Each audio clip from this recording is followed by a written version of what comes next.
Post number 1, September 7th, 2010. Okay, I need your help with this. This is not a copy pasta. This is a long read, but I feel like my safety or well-being could very well be depending on this. This is video game related, specifically Majora's Mask, and this is the creepiest shit that has ever happened to me in my entire life. Having said that, I recently moved into my dorm room starting as a sophomore in college, and a friend of mine gave me his old Nintendo 64 to play. I was stoked to say the least. I could finally play all those old games of my youth that I hadn't touched in at least a decade. His Nintendo 64 came with one yellow controller and a rather shoddy copy of Super Smash Bros. And while beggars can't be choosers, needless to say, it didn't take long until I became bored of beating up level 9 CPUs. That weekend, I decided to drive around a few neighborhoods, about 20 minutes or so off campus, hitting up the local garage sales, hoping to score on some good deals with ignorant parents. I ended up picking up a copy of Pokemon Stadium, GoldenEye, fuck yeah, F-Zero, and 2 other controllers for $2. Satisfied, I began to drive out of the neighborhood when one last house caught my attention. I still have no idea why I did. There were no cars there and only one table was set up with random junk on it. But something sort of drew me there. I usually trust my gut on these things, so I got out of the car and I was greeted by an old man. His outward appearance was, for a lack of a better term, displeasing. It was odd. If you asked me to tell you why I thought he was displeasing, I couldn't really pinpoint anything. There was just something about him that put me on edge. I can't explain it. All I can tell you is that if it wasn't in the middle of the afternoon and there were other people within shouting distance, I would not have even thought of approaching this man. He flashed a crooked smile at me and asked what I was looking for. And immediately I noticed that he must be blind in one of his eyes. His right eye had that glazed over look about it. I forced myself to look to his left eye instead, trying not to offend, and asked him if he had any old video games. I was already wondering how I could politely excuse myself from the situation when he would tell me he had no idea what a video game was. But to my surprise, he said he had a few ones in a box. He assured me he'd be back in a jiffy, and turned to head back into the garage. As I watched him hobble away, I couldn't help but notice what he was selling on his table. Littered across his table were rather peculiar paintings, various artworks that looked like ink blots that a psychiatrist might show you. Curious, I looked through them. It was obvious why no one was visiting this guy's garage sale. These weren't exactly aesthetically pleasing. As I came to the last one, for some reason it looked almost like Majora's Mask. The same heart-shaped body with little spikes protruding outward. Initially, I thought that since I was secretly hoping to find that game at these garage sales, some Freudian bullshit was projecting itself into the ink blots.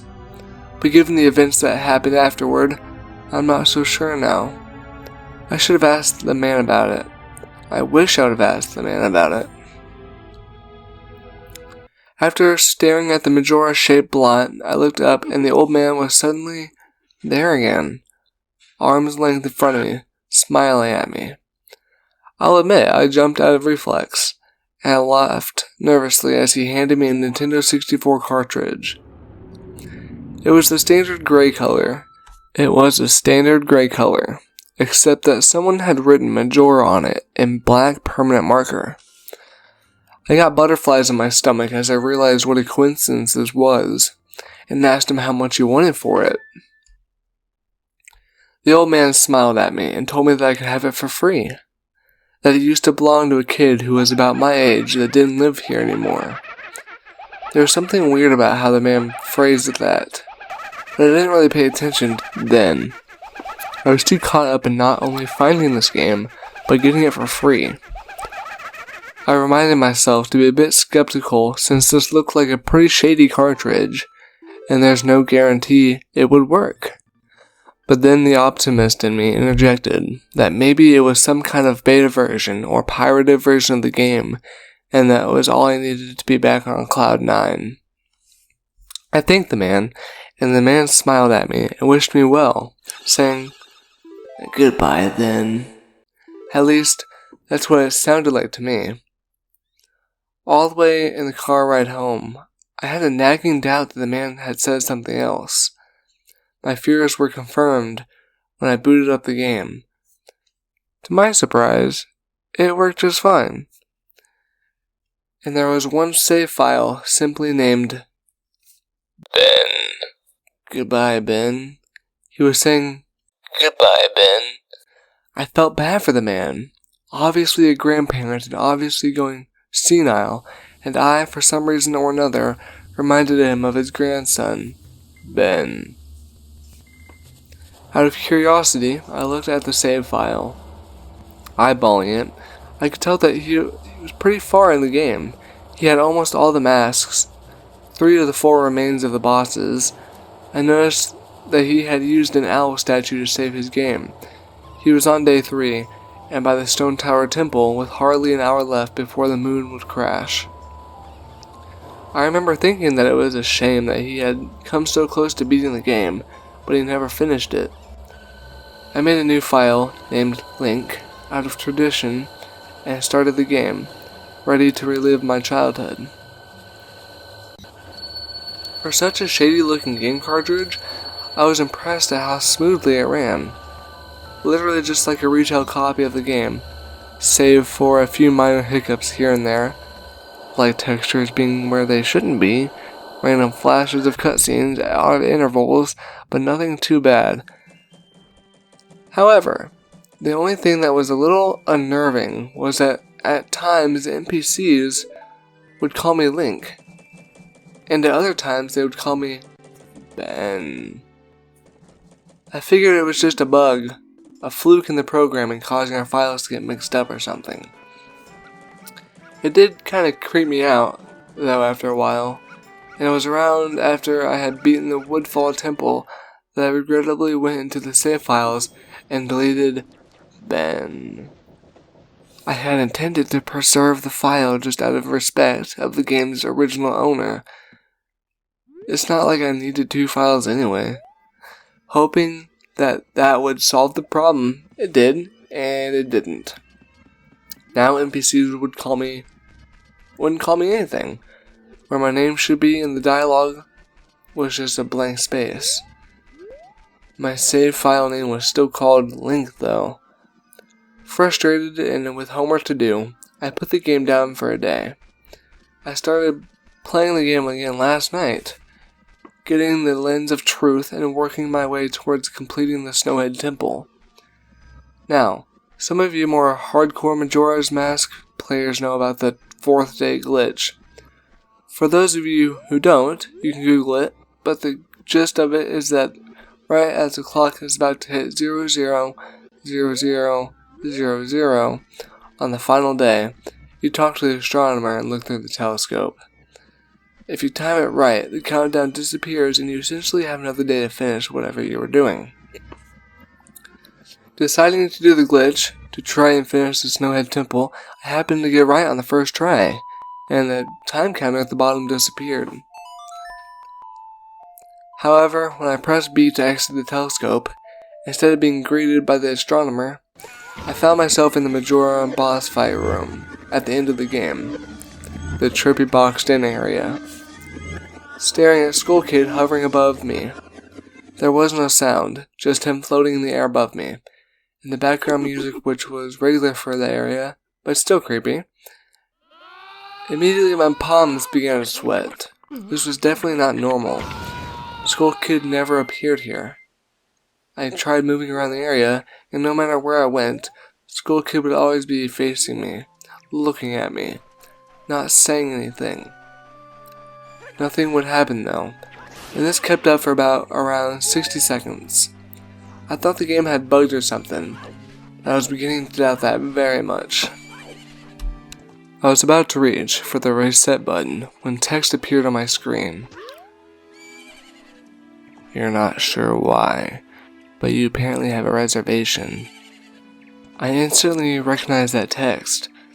You get that message when you get the room key from Anju at the Stockpot Inn. But why was it playing here? I refused to entertain the notion that it was almost as if the game was trying to communicate with me. I started to navigate the room again, testing to see if that was some sort of trigger that enabled me to interact with something here. Then I realized how stupid I was to even think that someone could pre-program the game like this was absurd. Sure enough, 15 seconds later, another message appeared on the screen, and again like the first one, it was already pre-existing phrase. Go to the lair of the temple boss. Yes or no? I paused for a second, contemplating what I should press and how the game would react. When I realized that I couldn't select no, taking a deep breath, I pressed yes, and the screen faded to white with the words, Dawn of a new day. With the subject text being beneath it. Where I was ported to filled me with the most intense sense of dread and impending fear I had ever experienced. The only way I could describe the way I felt here is having this feeling of inexplicable depression on a profound scale. I am normally not a depressed person, but the way I felt here was a feeling that I didn't even know existed. It was such a twisted, powerful presence that seemed to wash over me. I appeared in some kind of weird Twilight Zone version of Clocktown. I walked out of the clock tower, as you normally do when you start the first day, only to find that all of the inhabitants were gone. Usually with the fourth day glitch you can still find the guards and the dog that runs around outside the tower. This time, they were all gone. What replaced them was the ominous feeling that there was something out there, in the same area as me, and that it was watching me. I had 4 hearts to my name and the hero's bow, but at this point I wasn't even considered from my avatar. I felt that I personally was in some kind of danger. Perhaps the most chilling thing was the music. It was the Song of Healing, ripped straight from the game itself, but played in reverse. The music would get louder, building up as if you should expect something to pop out at you, but nothing ever did, and the constant loop began to wear on my mental state. Every now and then, I would hear the faint laugh of the happy mask salesman in the background. Just quiet enough so that I wasn't sure if I was just hearing things, but just loud enough to keep me determined to find him. I looked in all 4 zones of Clocktown, only to find nothing. No one. Textures were missing. West Clocktown had me walking on air. The entire area felt broken. Hopelessly broken. As a reverse Song of Healing repeated for what must have been the 50th time, I just remember standing in the middle of South Clocktown, realizing that I had never felt so alone in a video game before. As I walked through the ghost town, I didn't know whether it was the combination of the out-of-place textures in the atmosphere and the haunting melody of the once peaceful and soothing song being butchered and distorted, but I was literally on the verge of tears, and I had no idea why. I hardly ever cry. Something had gripped me here, and this powerful sense of depression that was both foreign and crippling. I tried leaving Clocktown, but every time I attempted to zone out, the screen would fade to black, and I would just zone in another part of Clocktown. I tried playing my ocarina. I wanted to escape, and I did not want to be here. But every time I played the Song of Time or a Song of Soaring, it would only say, Your note echoes far, but nothing happens. By this point, it was obvious the game did not want me to leave, but I had no idea why it was keeping me here. I didn't want to go outside the buildings. I felt that I would be too vulnerable there to whatever I was terrified of. I don't know why, but I came up with the idea that maybe if I drowned myself at the laundry pool, I could spawn somewhere else and leave this place. As I zoned in and ran towards the pool, that's when it happened. Link grabbed his head, and the screen flashed for a brief moment of the happy masked salesman smiling at me. Not Link. Me with the Skull Kid's scream playing in the background. And when the screen returned, I was staring at the Link statue from playing the song Elegy of Emptiness. I screamed as the thing just stared back at me with that haunting facial expression. I turned around and ran out and back into South Clocktown.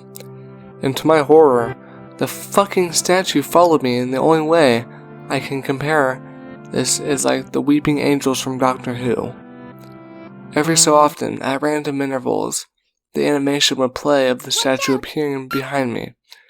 It was like the thing was chasing me, or, I don't even want to fucking say it, haunting me. By this point, I was on the verge of hysterics. Not even once did the thought of turning off the console occur to me. I don't know why. I was so wrapped up in it. The terror felt all so real. I tried to shake the statue, but it would literally appear right behind me every single time. Link started to begin to make weird animations I had never seen him do before. He would flail his arms around or spasm randomly, and the screen would cut to the happy masked salesman smiling again for a brief moment before I was face to face with that fucking statue again. I ended up running into the Swordsmaster's dojo and ran to the back. I don't know why, but in my panic, I just wanted some kind of assurance that I'm not alone here. To my dismay, I found no one. But as I turned to leave, the statue cornered me in the cubby in the back. I tried attacking the statue with my sword, but to no avail. Confused and backed into a corner, I just stared at the statue waiting for it to kill me. Suddenly, the screen flashed again to the happy masked salesman, and Link turned to face my screen. Standing upright, mirroring the statue, looking at me along with his copy, literally staring at me, whatever was left of the fourth wall, completely shattered, while I ran out of the dojo terrified. Suddenly, the game warped me to an underground tunnel, and the reverse song of healing queued up again as I was given a brief moment of rest before the statue started appearing behind me again, this time aggressively. I could only take a few steps before it would summon behind me again. I hurriedly made my way out of the tunnel and appeared in southern Clocktown. As I ran aimlessly, in a sheer panic, suddenly a redhead screamed and the screen faded to black as dawn of a new day, and blank appeared again.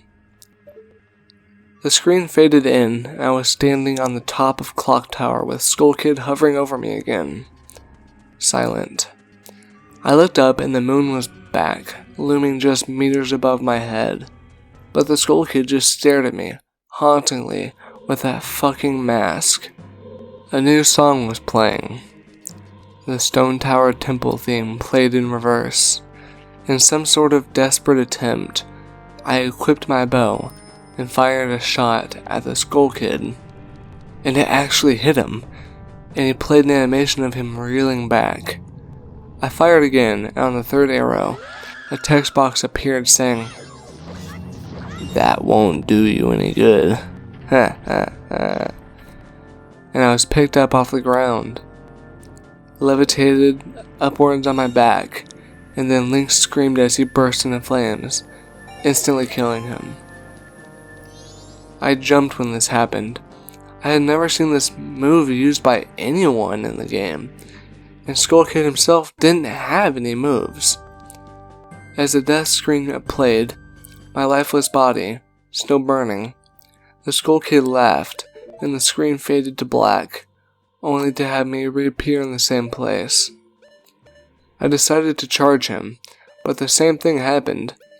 Link's body was lifted off the ground by some unknown force, and he immediately burst into flames, again killing him.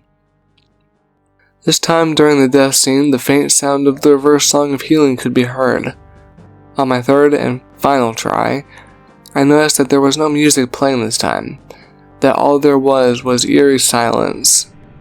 I remember that in the original encounter with the Skull Kid, you were supposed to use the ocarina to either travel back in time or summon the giants. I attempted to play the Song of Time, but before I could hit the last note, Link's body was once again horrifically exploded into flames, and he died. As the death screen neared its end, it began to chug, as if the cartridge was trying to process a lot of something.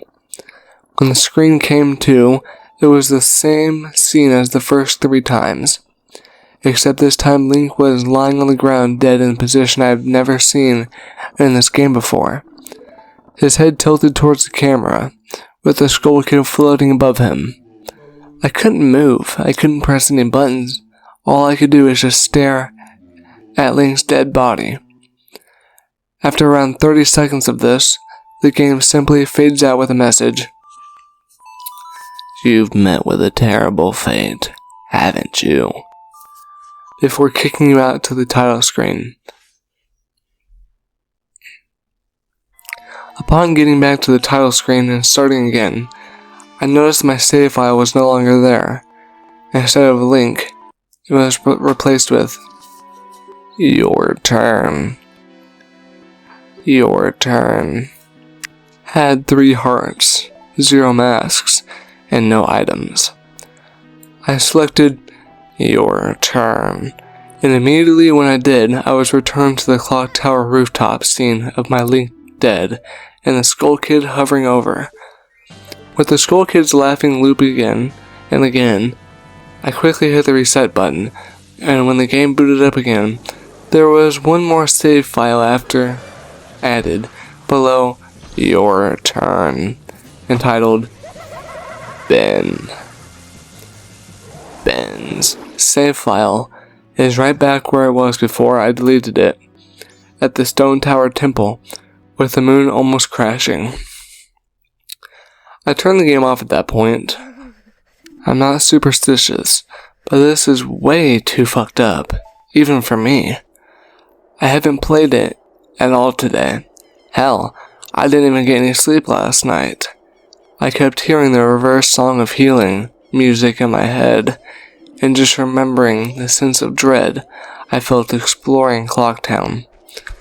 I drove back to the old man's house today to ask him some questions with a buddy of mine. No way I was going there alone, only to find that there was a for sale sign in the front yard, and when I rang the door, no one was home. So now, I'm back here writing down the rest of my thoughts, and recording what happened. Sorry if some of this has grammatical errors and whatnot. I'm running on no sleep here. I'm terrified of this game, even more so now that I relived it a second time writing all this down. But I feel like there's still more to it than meets the eye, and that there is something calling me to investigate this further. I think Ben is something in this equation, but I don't know what. And if I could get a hold of the old man, then I would be able to find some answers. I need another day or so to recuperate before tackling this game again. It's already taking a toll on my sanity.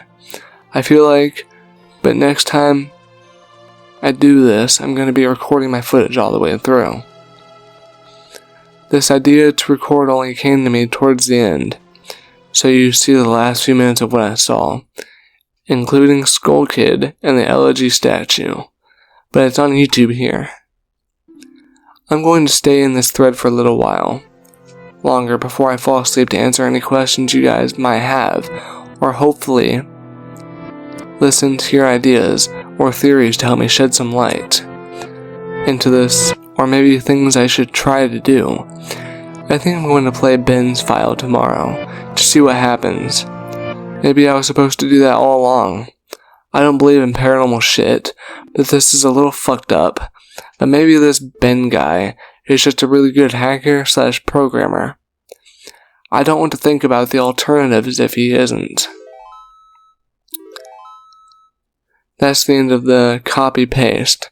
I'm hoping that maybe this is some kind of running gag that developers had, and that other people have gotten gag or hacked copies of the game like this. This just really scares me. Post number 2, September 8th, 2010. I'm going to post what happened in the link, the video footage, but last night everything got too real for me. I think I'm done messing around with this. I passed out pretty much immediately after making that thread, but last night the Elegy of Emptiness statue, I had a dream about it. I dreamed that it was following me in my dream, that I would be minding my own business when I feel my neck hair stand up on end. I would turn around. That thing, that horrible, lifeless statue would be staring with those empty eyes right at me, merely inches away. In my dream, I remember calling it Ben, and never before had I had a dream that I could remember so vividly. But the important thing is, I did get some sleep, I suppose. Today, putting off playing that game as long as I could, I drove back up to that neighborhood to see if the old man came back. As I expected, the car was still gone, and no one was home. As I was walking back to my car, the man next door mowing the grass killed the power to his lawnmower and asked me if I was looking for someone. I told him that I was looking to talk to an old man that lived here, to which he told me what I already knew. He was moving. Trying a different avenue, I asked if the old man had any family or relatives I could talk to. I discovered that this old man had never been married, nor did he have any children or grandchildren through adoption. That this old man had never been married, starting to become worried. I asked one final question, one that I should have asked from the beginning. Who was Ben? The man's expression turned grim, and I learned that 4 doors down, around 8 years ago, on April 23rd, the man informed me that it was the same day as his anniversary. That's how I knew the specific date. There was an accident with a young boy named Ben in the neighborhood. Shortly after his parents moved, and despite any further attempts to talk to the man to get more information, he wouldn't divulge anything else. I went back and started playing again. I loaded up the game and immediately I jumped at the title screen where the mask flies by. The sound that played was not the normal whoosh sound. It was something much more higher pitched. I pressed start, bracing for the worst. But just like 2 nights ago, the files "Your Turn" and "Ben" were displayed. Truth be told, I looked at the Ben file earlier. It seems to fluctuate between displaying the owl save and not. I brought up the Ben file, hesitated for a moment, noticing that the stats were not the same as they were 2 days ago. It seemed like he had already completed the Stone Tower Temple this time. Summoning my courage, I selected it. Immediately, I was thrust into complete chaos. Sure enough, I was outside Stone Tower Temple. But that's about all that was expected. The zone itself wasn't called Stone Tower Temple, but rather Stone. And immediately, a dialogue box of complete gibberish that I couldn't make out greeted me. Link's body was distorted. His back was cooked violently to the side, where his posture was permanently disfigured. Link's expression was dull, almost monotonous.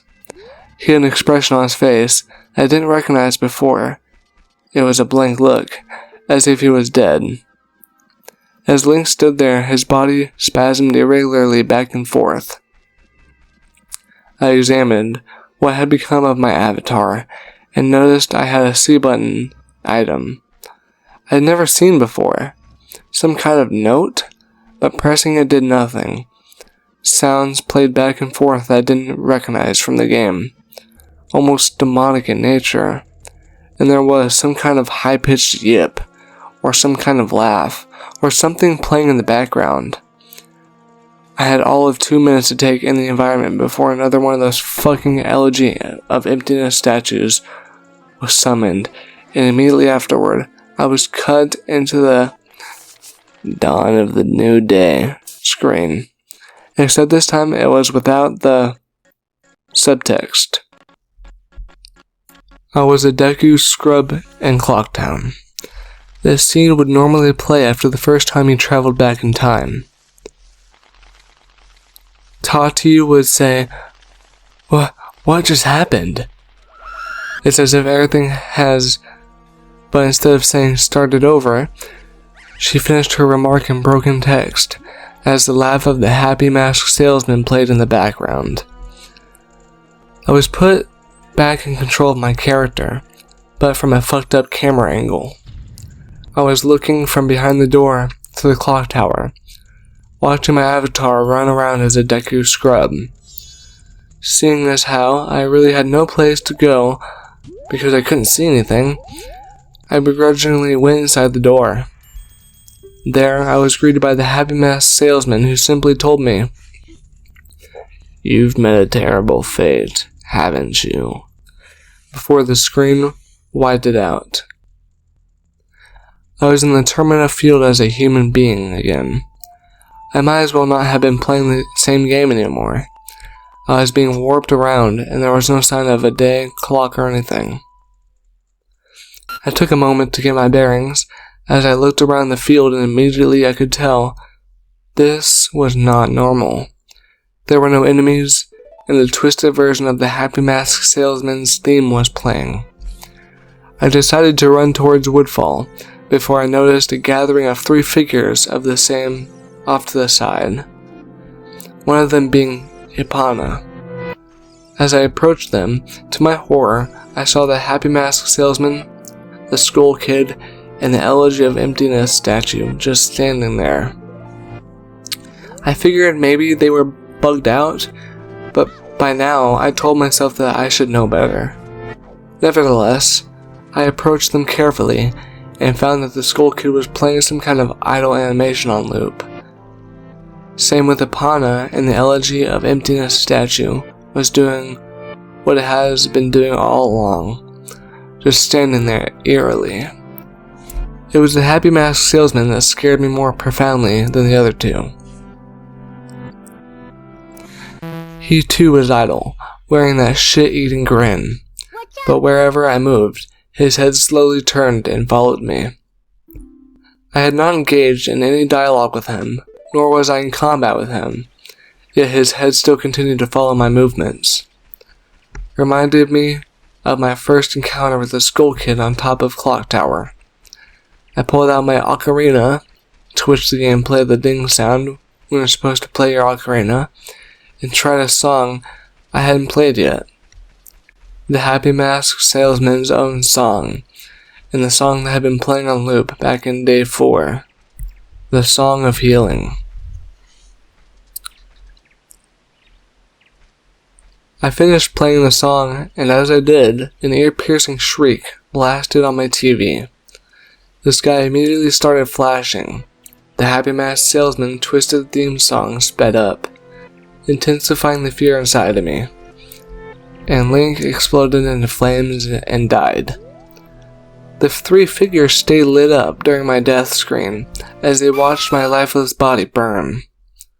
I can't describe to you how sudden and terrifying the transition from eerie to terror it is.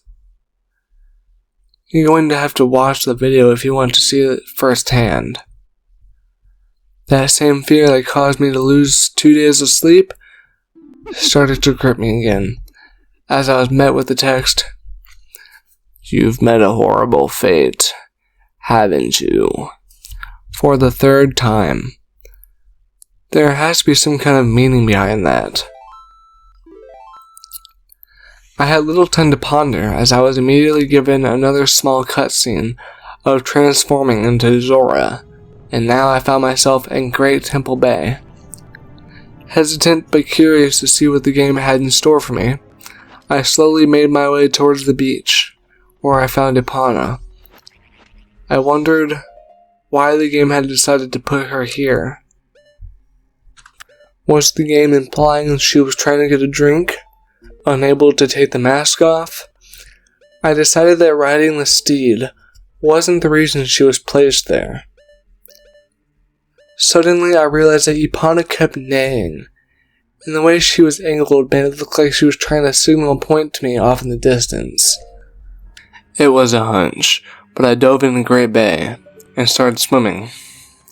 Sure enough, I almost missed it.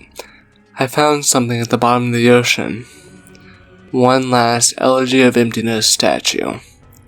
I went down to examine it, and suddenly my Zora started doing a choking animation I had never seen Zora do before, which didn't even make sense because Zora can breathe underwater. Regardless, my character choked to death and died, and again the statue was the only thing that was highlighted in my death. I didn't respawn this time. I was booted back to the main menu as if I restarted the console. The press start screen was before me. I knew the only reason why it would put me here is because the save files had changed again. Taking a deep breath, I pressed start, and I was right. The new save files told me about Ben. Now it made sense why the statue appeared when I tried to go to the laundry pool. The game must have anticipated how I would try to escape the day 4 o'clock town. The 2 save files told me his fate. As I suspected, Ben was dead. He had drowned. The game obviously isn't through with me. It taunts me with the new save files. It wants me to keep playing, and it wants me to go further, but I'm done with this shit. I'm not touching any more of the files. This is already way too horrifying for me, and I don't even believe in the paranormal, but I'm running out of explanations. Why would someone send me this message? I don't understand. I just get too depressed thinking about this. The footage is up here for those who want to see it and try to analyze it. Maybe there's some kind of coded message in the gibberish, or something symbolic in what I went through. I'm too emotionally and mentally drained to fuck it with it anymore. Post number 3, September 10th, 2010. I know it's early in the morning. I've stayed up all night. I can't sleep. I don't care if people see this.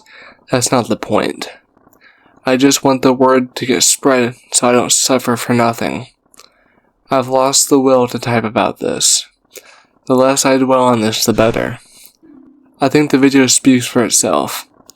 I did what you guys told me to do. I played the Elegy of Emptiness song at the first prompt by the game I was given. But I think that's what the game, or Ben, Jesus Christ, I can't even believe I'm humoring this absurd idea that he exists in the game, wanted me to do. He's following me now. Not just in the game, he's in my dreams. I see him all the time, behind my back, just watching me. I haven't gone to any of my classes. I've stayed in my dorm room with the windows closed and the blinds shut. That way I know he can't watch me, but he still gets me when I play. When I play, he can still see me. The game is scaring me now. It talked to me for the first time, not just using text that already is in the game. It spoke to me, talked to me. It referenced Ben, it talked to me. I don't know what it means. I don't know what it wants. I never wanted this. I just wanted my old life back. Post 4, September 12th, 2010. Let me just clear things up. I know you guys are worried about Johnny Sable is okay, but he finished moving out today, and he said he's going back home. he's just taking the semester off. I'm not really sure what's happened. I have a vague idea, but you guys probably know more than I do. I'm Judge Sable's roommate, and obviously I knew something was wrong with him for a few days now. He stayed in his room all the time, fell out of contact with literally all of his friends, and I'm pretty sure he hadn't been eating hardly anything. After the second day, I couldn't stay there anymore, so I've been crashing at a buddy's place, only coming into my room to get stuff that I need. I tried talking to him several times, but he would cut me off or keep the conversation brief when I asked him about this strange behavior. It was like he was convinced something was hunting him.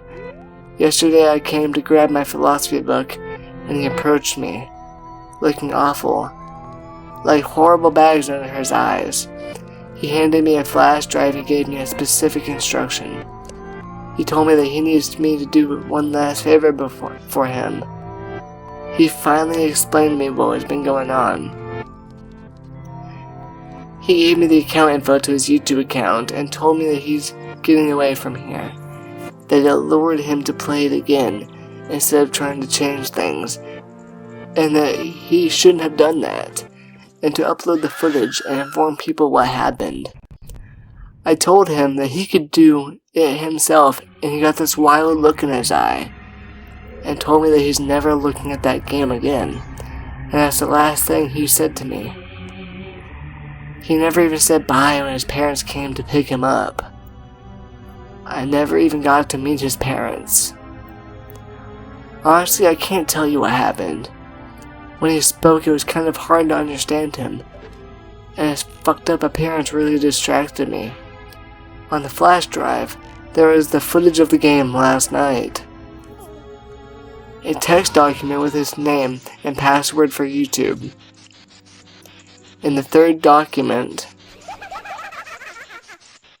called thetruth.txt, containing what he told me were his notes that he'd taken. He told me that this meant everything to him, that I follow his instructions exactly.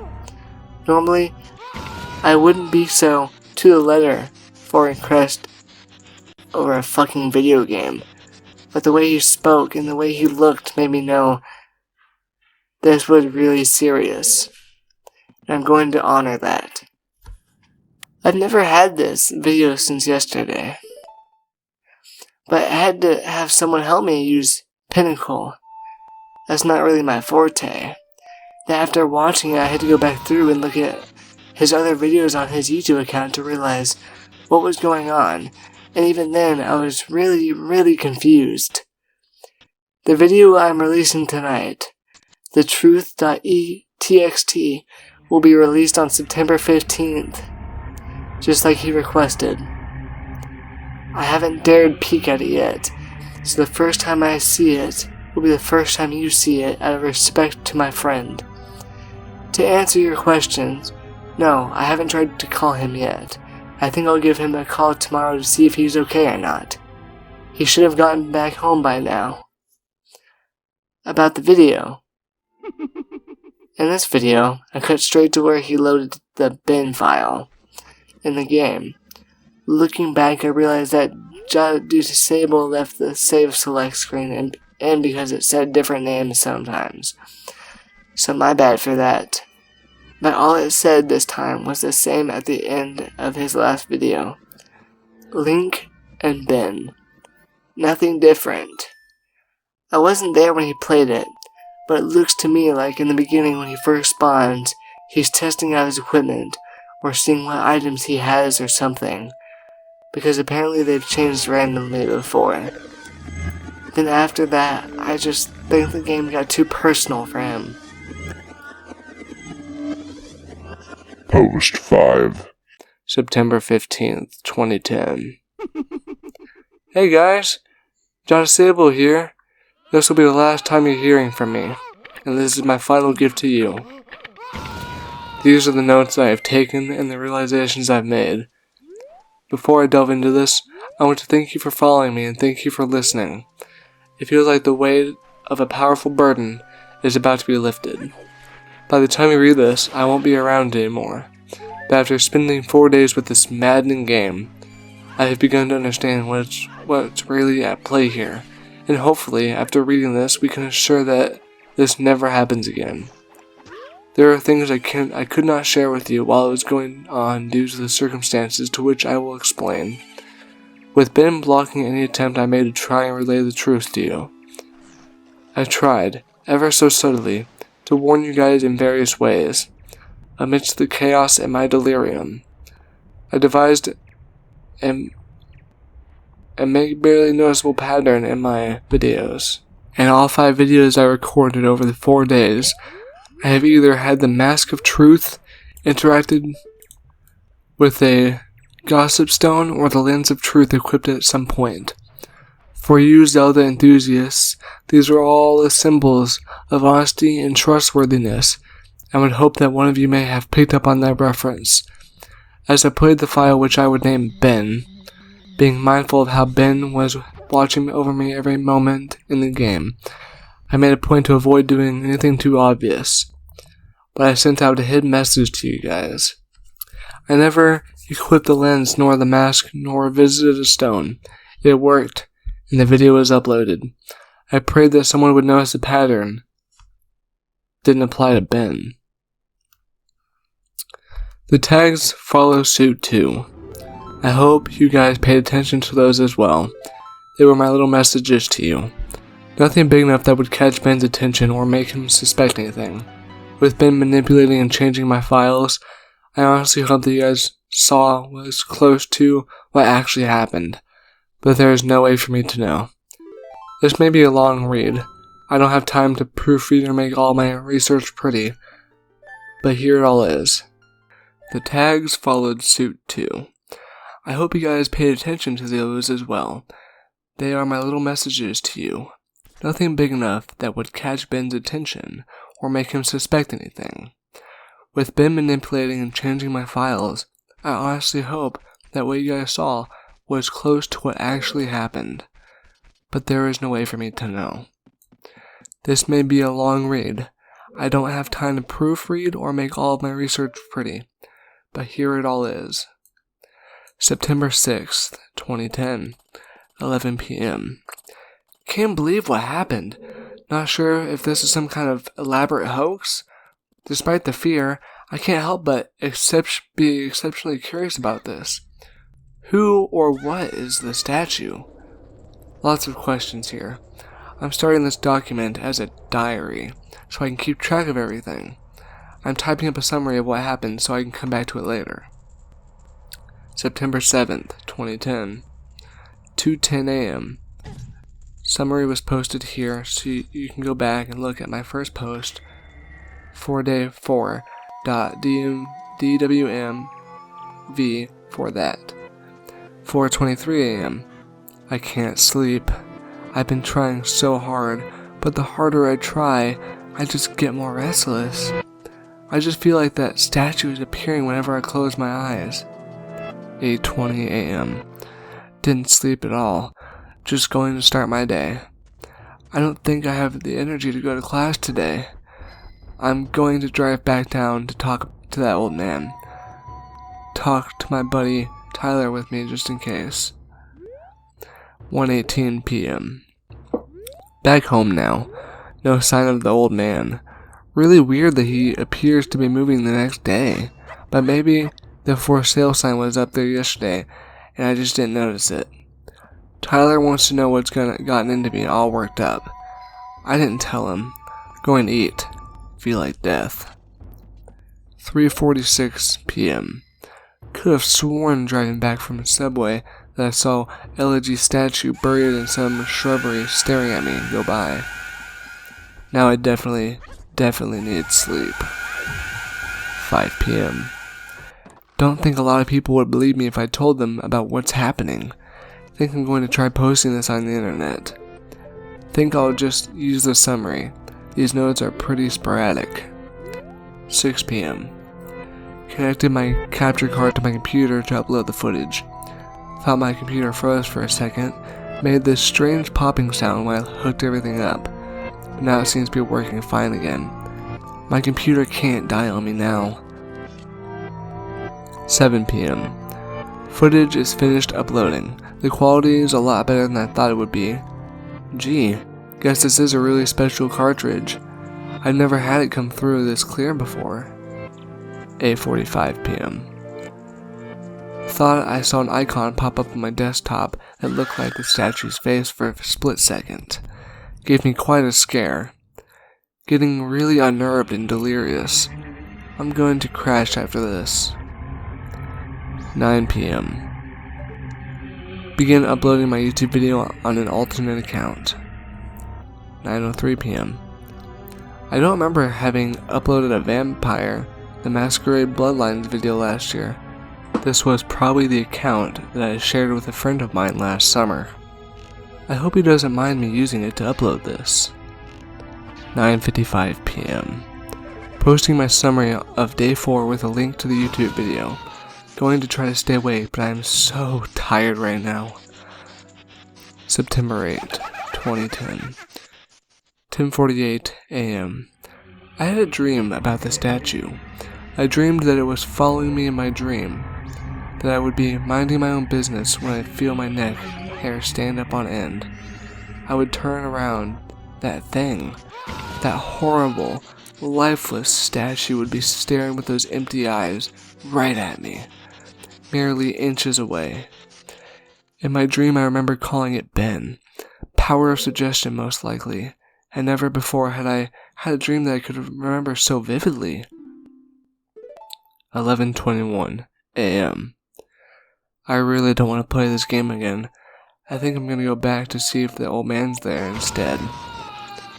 1:35 p.m. No old man, but I had an interesting conversation with his neighbor. I'll post the full thing with my summary of tonight's attempt at playing the game. Going to wait for a bit though and see if I can dig up any information on this Ben guy. 2:45 p.m. I've been getting random, inexplicable headaches due to lack of sleep and keep hearing that song in my head.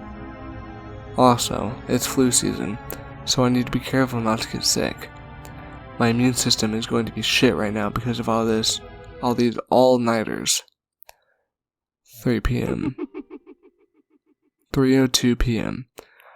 My computer just, on its own, opened a text document, wrote the words, "Hi," and www.cleverbot.com by itself. What the fuck? 3:46 p.m.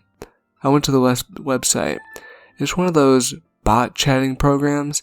I think it's best if I just let the conversation speak for itself. 9, 8, 10 conversation. Hello? Hello. Who is this? And how are you able to control my computer?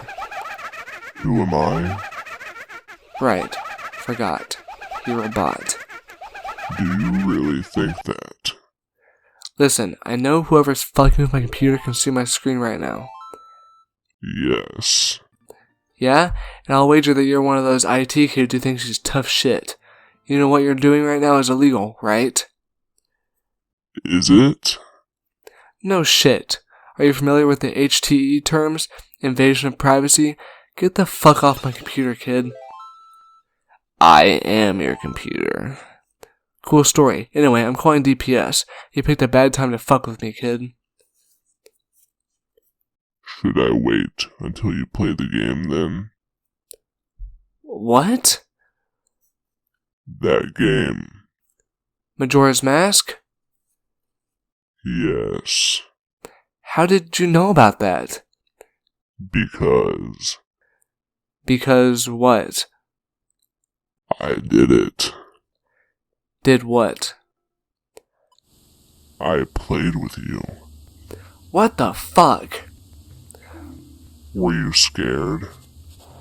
Who the fuck is this? Ben. The statue? You're inside my computer now? Yes.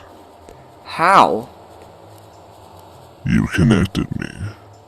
How the hell did I connect you? cables and cords. How? Tell me about yourself. What? Tell me about yourself. What do you mean? What is it that really scares you? What the fuck? Answer. No. Answer. What the fuck? How the fuck did you just open that by yourself? I am your computer now. How much can you control? All. What do you want from me? To entertain. You're stuck inside there. You can't hurt me. Ha. Go play. No, you can't hurt me. Took you longer to type that. So, You're not sure. if you're so powerful, why use a ridiculous website like this to chat with me? Less messy. More structured. Fun. Fun? Yes. Tradition. I like it. You think it's funny? Amusing. In my notes? You may write them down. Why are you letting me?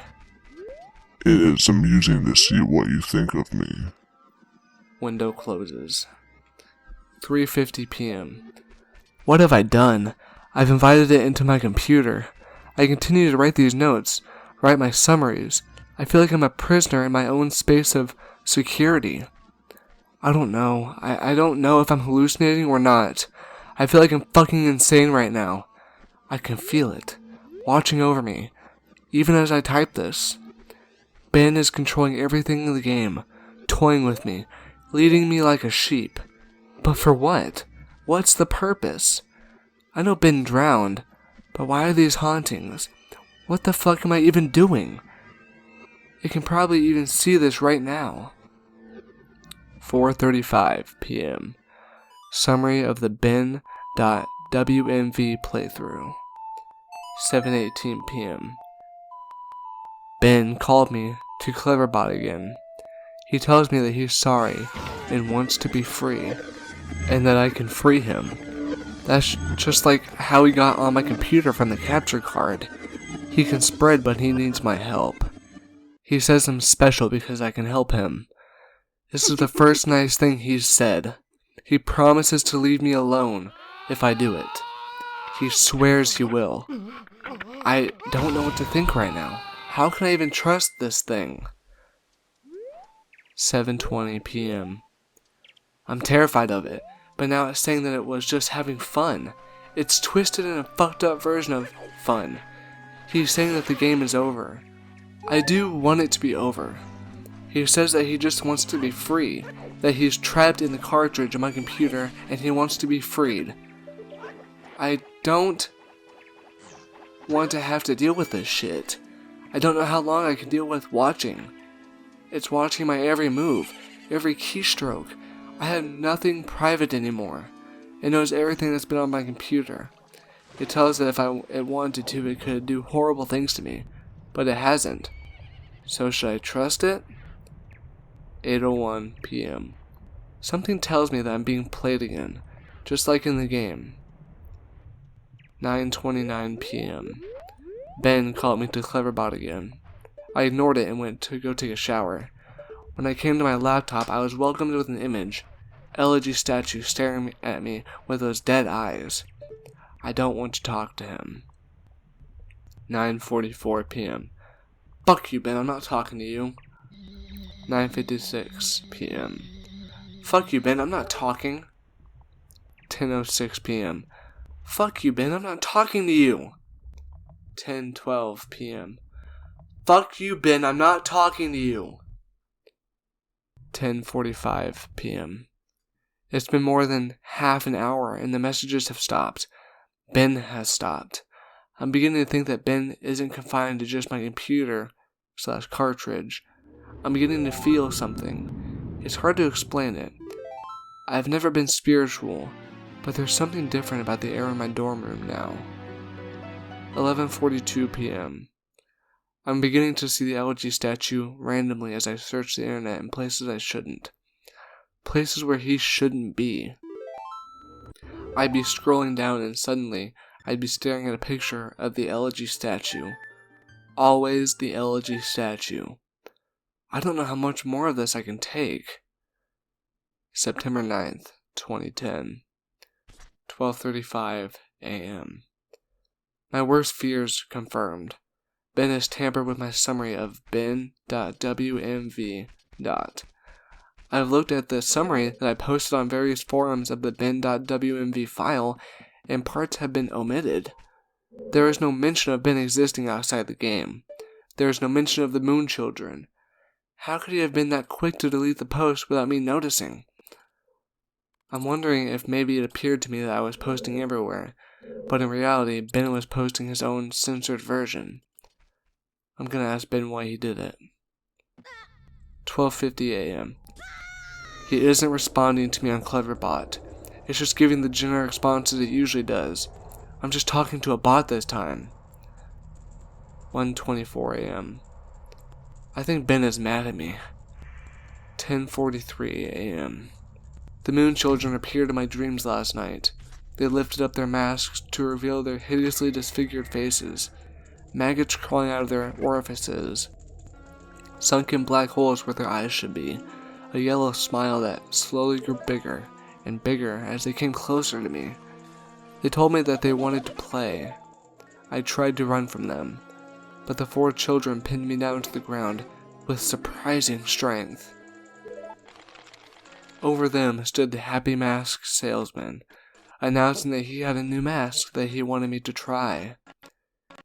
In his spastic, sudden movements matching his in-game appearance, he took out a mask modeled off of someone's face that I couldn't recognize, a younger-looking face, and handed it to the Moon Children. Giggling, they lashed it to my face, their horrible broken bodies bouncing up and down. 2 of them held me down, while the other 2 began to sew the mask onto my face. My shrieks and screams caused the Happy Mask salesman's face to turn into the most horrific smile I had ever seen. He sporadically moved around, examining this procedure like a curious doctor. In that impossible movement, I flailed around, but it was no use. My eyes rolled in the back of my head because of the pain. It felt so real, but I couldn't wake up. I couldn't wake up no matter how hard I tried. I couldn't wake up. After the mask was melted onto my flesh, they began sewing my legs together. Then my arms. The horrific feeling of a needle puncturing your legs and pulling them in, rupturing your Achilles tendons, and tying them together, resonating throughout my entire body. I tried to scream, but the mask was pressing so tightly against my face that it was my new face, and my new face had no mouth. I didn't make a sound. I tried telling myself in my head that I was dreaming, tried telling myself again and again, and suddenly the Moon Children stopped and looked at me. They just stared, and the Happy Mask salesman slowly bent down and stared at me, inches away from my face, and grinned when he simply said, "You've met a terrible fate, haven't you?" Before the Moon Children resumed with increased vigor. I couldn't wake up. I couldn't wake up. It wouldn't let me wake up until they had crafted me into another elegy statue. I woke up sweating, crying, and shaking uncontrollably. I immediately ran to my computer and went for Ben. 9:10 Conversation 1. Answer me, Ben. Welcome back. What is the point of doing this? Why? Amusing to see. How? Fun to play. Fun to toy with you. Make you feel safe. I wonder how you would have reacted. To what? If I hadn't revealed myself and stayed hidden, only doing little things to play with you. Close out your windows, turn off your computer, move your mouse by itself. Little things make you wonder if I am there, but you never knew. Give you little hints that I am. I wanted to do something different with you. You did this before? Yes, and I will do it again. To who? Ben? Did you know Ben? Won't tell that information to you. How did Ben die? You know. No, but how did he drown? Won't tell that to you. Why? It is reserved for another. Who? Another who asks. When? Later. I'm beginning to think that this thing maybe isn't Ben at all. In its sadistic nature, I wouldn't be surprised if it took the boy's name after I killed him. 12:04 p.m. My room is beginning to feel different again. There's something out there. I feel really threatened, like there is something that's trying to reach out for me and strangle me, but it can't quite get there. 12:46 p.m. I think Ben doesn't want to play with me anymore. I'll play again. I'll play the game again. Ben, can you see this? I'll play the game again. Please, just stop this. Please. Please. 1:41 p.m. I'm going insane, trying to decide what is real and what isn't. Is Ben just playing a trick on me, or is this real? Is Ben generating these replies, or are people actually posting them? Did I just see that screen flicker, or is it my imagination? Imagine depending on the internet and trusting your eyes for your entire life, and then being blinded. You can't rely on it anymore. You second guess everything. For the brief moments I am looking at my responses to the videos, people were pointing out things that looked fake or photoshopped or whatever. And there's literally no way for me to know if Ben changed something on purpose to try and shut me up. Or if maybe those replies were just constructed by Ben to try and discourage me from even reaching out. See, I get fucking caught in an infinite mindfuck loop like this, and this is what has been wearing on my sanity and pushing me to the edge. As I am writing this, there is no way of even telling if anybody even cares as much as I think they do. Just another fucking trick. Does this whole document even exist? Am I writing nothing? 9/9/10. Conversation 2. What is it? What's the point of playing? I die whenever I do anything. You die because you can't figure out the secret. What? Thematic. What the fuck are you talking about? Their beauty in your suffering. 4:09 p.m. Ben is making me play the game again. It tells me that it has something very important to show me. 6:23 p.m. Summary of the drown.mwv playthrough. 9:09 p.m. Summary of children.wmv playthrough. September 10th, 2010. 11:52 a.m. The drowned.wmv playthrough was up when I woke up today. I remember typing it up, but I don't remember posting it. He censored it again. There is no mentioning of the old man. I have no voice anymore. I'm only posting what he wants me to. I am the mask he uses to disguise himself as he lies. 11:55 a.m. There's an entire video summary of a video that I don't remember doing. Reading through the summary, it sounds morbid, resembling my dream from 2 nights ago, except on a far more sadistic scale. The moon children, there's something more to them, almost as if they are another entity from Ben. Something that happened last night that I can't remember. I'm posting the forced summary to the forums now. Shadow of my chair moved. 12 p.m. Ben won't let me visit YouTube. I can browse the rest of the sites, but he keeps on exiting the window when I go to YouTube. Why? 2:02 p.m. I'm feeling the air start to constrict. I don't think I'm alone here. Whatever aura has been here is getting more violent. 2:44 p.m. I'm trying to contact Ben on Cleverbot. He's not responding. I just get the AI. 3:51 p.m. My eyes aren't fooling me. I'm hearing the reverse song of healing. I keep hearing it. 4:23 p.m. Now I'm positive of it.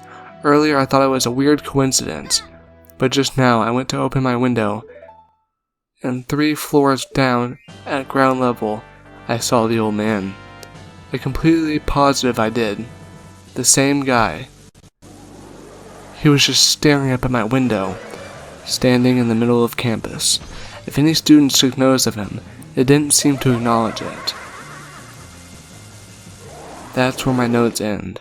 I fled my room, taking the cartridge with me. I don't want to go into details of what happened. I'll lose my train of thought as I hammer out these details.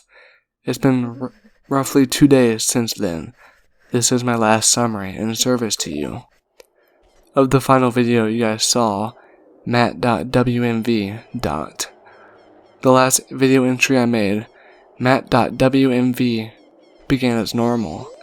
I was spawned in Clocktown as usual, and nothing seemed to be out of place. Determined to set things right and play the oath to order on top of the clock tower, on the 4th day, I prepped myself. I sped up time and got to the final day, making my way to the observatory. As I got up to the telescope room and approached the astronomer, he would not let me into his telescope. He told me that it would be cheating and that I should follow the rules. Despite my repeated efforts, the game would not let me do the 4th day glitch. No matter how hard I tried working around the game and doing this glitch, but it was adamant this time. Regardless of if I simply had the illusion of free will in prior games, the game became more aggressive than anything I've ever seen. It eventually told me to go to Icona Canyon, where the game would end and it would stop hunting me. Anxious and desperate to end this nightmare, I played the Song of Soaring and ended up there. I was told to check my inventory, that I would find the answers there to end the game. I arrived at Icona Canyon and saved my progress at the owl statue. As I searched through my inventory, I finally noticed that I was missing a recurring song, the Elegy of Emptiness. Obviously, once I traveled there and learned the song, I suppose that was the last thing it needed before Ben decided it had had enough from fun playing with me. Ben is a manipulator. He tries to fool his victims into security and makes you drop your guard like a venomous fly trap. He ensnares them. I am nothing but a puppet to him. He enjoys seeing what kind of human emotions he can tap into by doing different things. There are still some things about this whole experience that don't make any sense, but then again, I never was good at figuring out these things, and I'm not exactly in the right state of mind, too. I'm giving you all the pieces of the puzzle for you to analyze and piece together the missing links. I am typing these closing thoughts on the library computer on campus, and I've emailed myself the notes I have stored on my infected computer from the last 4 days. I'm then going to combine those, copy-paste the notes with the closing openings that I've typed here on the safe public computer into one text document. I'm not taking any chances spreading Ben. I will not wish this horrible torment on anyone, and I've made sure to have my bases covered here. I didn't run into any problems with Ben when I was back on my computer trying to email myself the notes. Went right under his fucking nose. He has no idea what he just let me do. Had no problems opening the text document from my infected computer in my email, either. I can't describe to you how it feels to finally be able to get the word out in this post. The nightmare ends here. That said, do not download any of my videos, or anything about my videos, through a YouTube video, audio ripper, a screen grab, whatever. I don't know how he can spread, but I know that just watching them on YouTube, reading my text won't be able to allow him to spread. Otherwise, he wouldn't have needed my help in the first place. But I strongly recommend you do not take anything you see streaming online onto your own personal computer. This will be my last posting. I'm putting up on this forum here for the world. If you see any further posts from me after today's current date, September 12th, and after the current time, 12:08 a.m., discredit them. It already has proven to me that Ben can access my account and password and manipulate my computer. And like I said, I have no idea what extent it can do this, but know that it will do anything to break free. He's desperate. To ensure your safety, just forget about me. Please. And obviously this goes without saying, but from here on out, don't download any images I may have put up, any files or anything. This 5th day will be my last day. I'm going to burn the cartridge and then come back to destroy my laptop. Again, even though I don't even know you, this is sort of bittersweet for me. This semester I really didn't have any friends, or rather, I stopped paying attention to them. But I suppose that's partially to blame because I am the genius who picked to live in a single. I suppose someone to get a hold of me and save me before I get too immersed into this game would have literally saved my life. However, it proved too much for me. I'm just glad it happened to me, and I could get the warning out so that Ben dies here. Lastly, thank you for taking the time to open this and open yourselves up to me by hearing my story. Despite maybe not believing me, you didn't have to do that. Really, you shouldn't have. Your support this entire time has kept me going, and now I'm finally free of this. Thanks again. Jadu Sable.